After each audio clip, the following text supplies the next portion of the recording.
Bismillahirrahmanirrahim. Assalamualaikum warahmatullahi wabarakatuh. Salam sehat, salam semangat, dan makin bermanfaat. Di video kali ini kita akan membahas tentang cara menemukan produk yang tepat untuk dijual via online.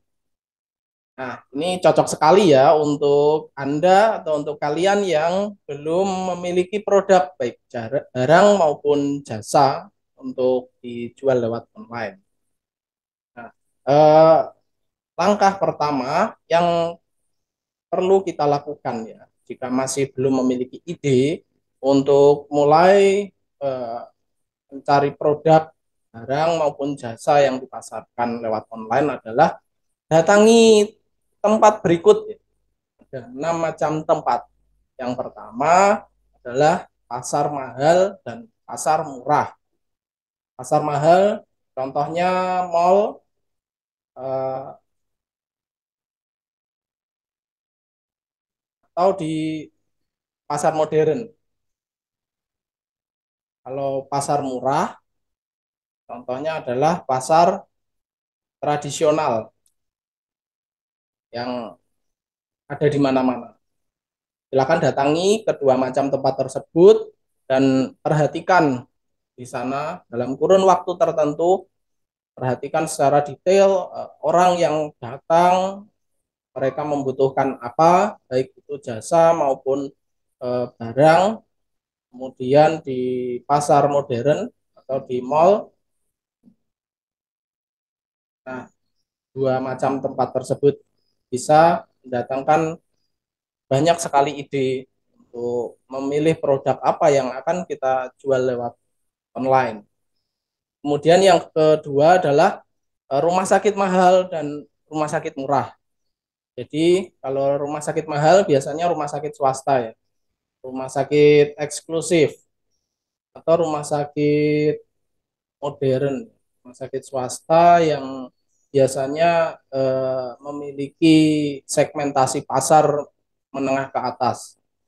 Nah, kemudian perhatikan atau datangi juga rumah sakit yang tergolong murah atau ekonomis ya, biasanya RSUD. RSUD di setiap wilayah itu juga bisa diperhatikan. Pengunjung di sana, kemudian staf atau tenaga medis di sana itu barang atau jasa yang dibutuhkan apa saja itu silakan diperhatikan. Kemudian yang selanjutnya adalah perumahan mahal dan perumahan murah. Kalau perumahan mahal biasanya ada real estate ya, atau klaster-klaster, perumahan klaster. Misalnya seperti di sini. Uh, Agar bisa tahu, kita perlu terjun ke lapangan ya, jadi tidak hanya memantau lewat online. Ini hanya sebagai contoh saja bagaimana kondisi di perumahan klaster mewah dan bagaimana kondisi di perumahan murah yang biasanya itu perumahan KPR. Kebiasaan-kebiasaan penduduk atau warga di sekitar sana, kemudian apa yang dibutuhkan dari pagi, siang, sore, bahkan hingga malam hari. Apakah kalau di perumahan klaster itu ada pedagang yang berkeliling menjajakan produk atau makanan di sana? Kalau di KPR seperti apa kebiasaannya, itu nanti akan menghasilkan banyak sekali ide-ide produk apa yang bisa kita jual lewat online. Ketika sudah mendapatkan inspirasi atau ide, itu silahkan ditulis, didata. Kemudian cari supplier dari orang-orang terdekat kita terlebih dahulu ya, sekitar kita, baik secara geografis yang ada di sekitar tempat tinggal kita maupun yang secara hubungan personal sudah lama atau kenalan yang sudah akrab kita. Nanti bisa kita mulai dari situ terlebih dahulu untuk memasarkan produk, barang maupun jasa milik mereka seperti itu. Nah, ada 4 tips ya untuk menentukan produk apa yang kita bisa jual lewat online secara tepat. Yaitu yang pertama adalah produknya unik, yang kedua adalah kompetitornya sedikit. Yang ketiga adalah cukup ada pasar. Yang keempat adalah ketemu pabriknya. Nah, produk unik. Contoh misalnya kita mau menjual sedotan plastik. Sedotan plastik itu bukan produk unik karena di mana-mana ada sedotan plastik. Sedotan plastik. Namun jika kita spesifik sedotan plastik hitam atau sedotan plastik warna-warni atau kita fokus di sedotan plastik steril. Biasanya kalau sedotan plastik steril ini yang dijual atau digunakan oleh kafe-kafe. Biasanya satu sedotan itu ada kemasannya atau ada pembungkusnya. Nah, itu sudah produk unik. Ini dia akan lebih unik daripada hanya kita menjual sedotan plastik secara umum. Gitu saja. Contoh, contoh lain, misalnya kita mau menjual kaos, gitu ya, kaos distro. Kalau kaos distro begini sudah sangat banyak kompetitornya dan sudah tidak unik lagi.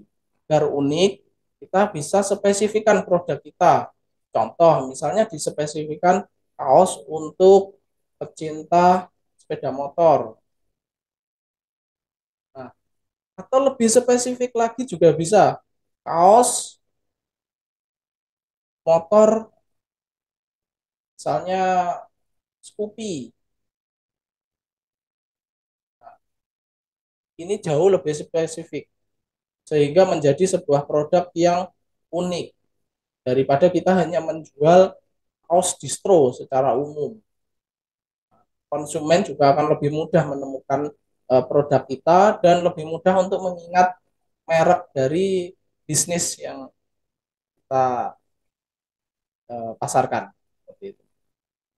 Yang kedua, kompetitornya sedikit. Nah, jika produk kita sudah unik, bahkan sangat spesifik, maka secara otomatis kompetitor kita akan lebih sedikit.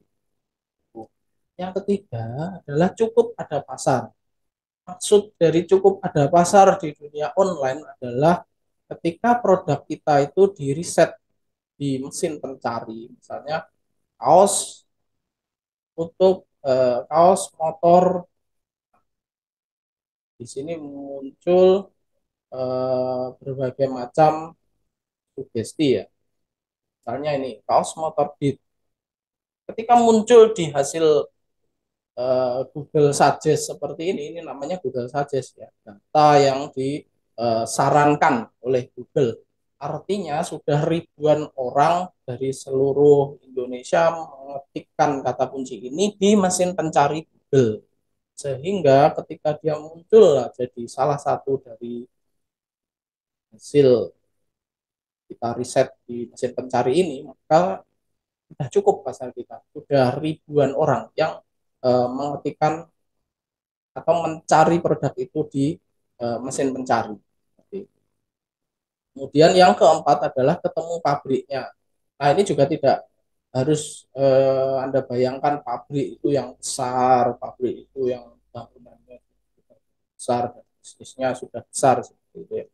Maksud dari ketemu pabriknya adalah temukan produsennya, temukan produsen yang membuat atau memproduksi barang tersebut, kemudian bisa memberikan kita harga yang baik sehingga kita bisa memasarkan produk itu kembali dengan harga yang cukup bisa bersaing dengan kompetitor lain.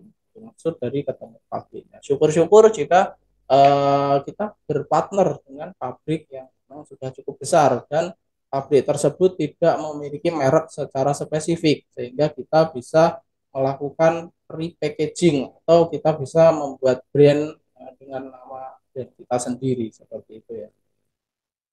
Itu untuk tips dari bagaimana kita menemukan produk yang tepat untuk dijual secara online.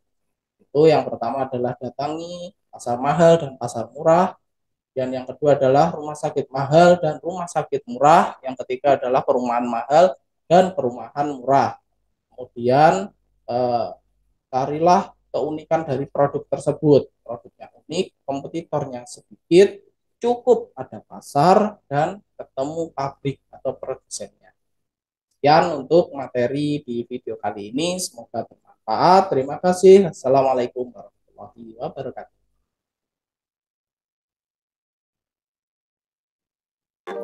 Suka dengan video barusan? Jangan lupa subscribe Imersa dan tekan tombol loncengnya ya.